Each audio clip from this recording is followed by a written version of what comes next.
Hi, Kevin from Bowser Builds here. Today we're going to continue work on our 1970 MG.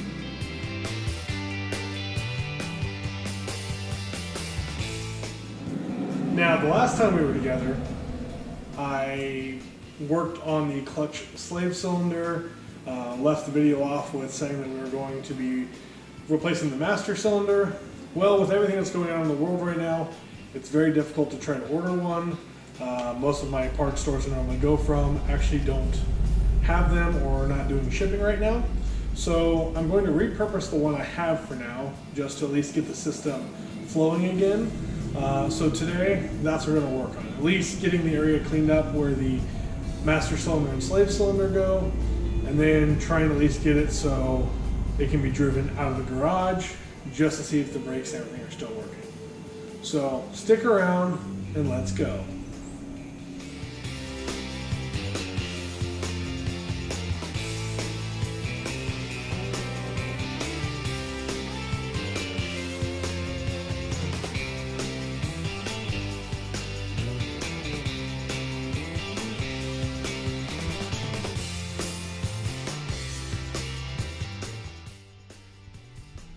Okay, so this is the bracket where the master cylinder and the clutch master cylinder both sit, and the pedals pivot off of here, which fits down in here. So what I'm going to do next is take this piece, get it all cleaned up, maybe get a can of paint on it, just kind of keep it from rusting over, and start getting everything put back together.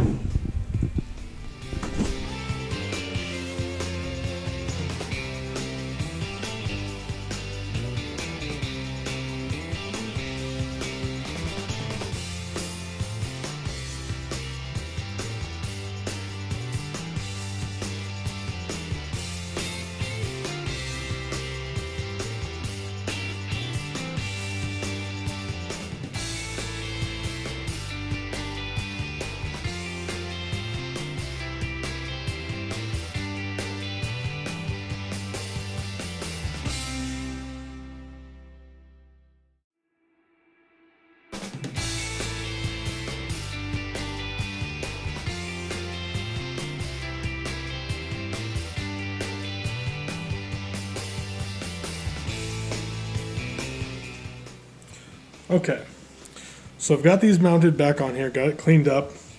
Went ahead and just threw a quick coat of paint over it just to help prevent rust and things like that until I can eventually get this all off and done correctly. You have your clutch master cylinder here, your brake master cylinder here. So I just got to get these two lines here and this back line here put on inside the car. And I found that it's probably going to be much easier doing it this way than it was trying to get it on while it was in the car and trying to bolt these in, because these two bottom bolts are a real pain in the butt to get to once it's actually bolted in the vehicle.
Alright, now that we got this bolted in, secured down with 4 of the bolts, the next step is to pull the pedals through from the bottom, connect them into here, put the rod in between the spacing rod, put the bolts in, and then start bleeding it through the system.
Okay, so we got everything put back together, got the system to bleed. What I ended up having to do is buy a vacuum bleeder for the clutch. The slave cylinder itself is extremely difficult to bleed. There's all sorts of information out there on the internet that says different ways of doing it. I tried for several hours, just ended up settling with a vacuum bleeder. I got one cheap at Harbor Freight for about $30. Got that on there. Once I went through with that, basically was able to get pressure finally. Probably needs one more gone through. It's still a little bit spongy from time to time, but I was actually able to engage and disengage and drive the vehicle around using that clutch. When it comes to the brake side of things, I'm getting zero pressure from that master cylinder. Tried to repurpose it, still didn't seem to work, so I'm just going to have to wait until I can get that brand new one to put on there. I'm also going to look into a pressure valve switch that they have on these cars that splits up the pressure between the front and rear of the vehicle. I'm going to take that apart, I'm going to clean it up as well, but that'll be for the next project. For now, at least the clutch slave cylinder is back to working, and we're one step closer. Thanks for watching. If you don't mind, subscribe, hit the like button, let me know what projects you're working on. Stay safe, and see you again soon.